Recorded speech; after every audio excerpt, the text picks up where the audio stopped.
To pass SEAL training, there are a series of long swims that must be completed.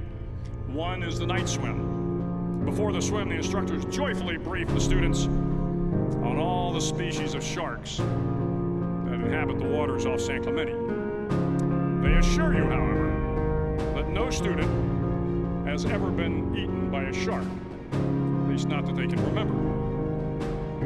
But you are also taught that if a shark begins to circle your position, stand your ground. Do not swim away. Do not act afraid. And if the shark, hungry for a midnight snack, darts towards you, then summons up all your strength and punch him in the snout, and he will turn and swim away. There are a lot of sharks in the world. If you hope to complete the swim, we'll have to deal with them. So if you want to change the world, don't back down from the sharks. Over a few weeks of difficult training, my SEAL class, which started with 150 men, was down to just 42. There were now 6 boat crews of 7 men each. I was in the boat with the tall guys, but the best boat crew we had was made up of little guys, Munchkin crew we called them. No one was over 5'5". The Munchkin boat crew had 1 American Indian, 1 African American, 1 Polish American, 1 Greek American, 1 Italian American, and 2 tough kids from the Midwest. They out-paddled, outran, and outswam all the other boat crews. The big men in the other boat crews would always make good-natured fun of the tiny little flippers the Munchkins put on their tiny little feet prior to every swim. But somehow these little guys, from every corner of the nation and the world, always had the last laugh, swimming faster than everyone and reaching the shore long before the rest of us. SEAL training was a great equalizer. Nothing mattered but your will to succeed, not your color, not your ethnic background, not your education, not your social status. If you want to change the world, measure a person by the size of their heart, not by the size of their flippers. The 9th week of training is referred to as Hell Week.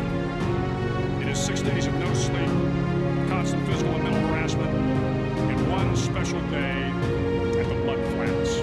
The Mud Flats are an area between San Diego and Tijuana where the water runs off and creates the Tijuana Sloughs, a swampy patch of terrain where the mud will engulf you. It is on Wednesday of Hell Week that you paddle down to the Mud Flats and spend the next 15 hours trying to survive the freezing cold, the howling wind, and the incessant pressure to quit from the instructors.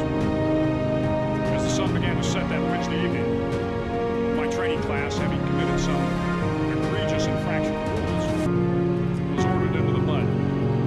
The mud consumed each man till there was nothing visible but our heads. The instructors told us we could leave the mud if only 5 men would quit.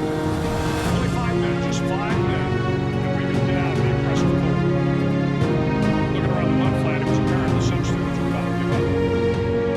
There were still over 8 hours till the sun came up. 8 hours of the chilly cold. The chattering teeth and shivering moans of the trainees were so loud it was hard to hear anything. And then one voice began to echo through the night. One voice raised in song.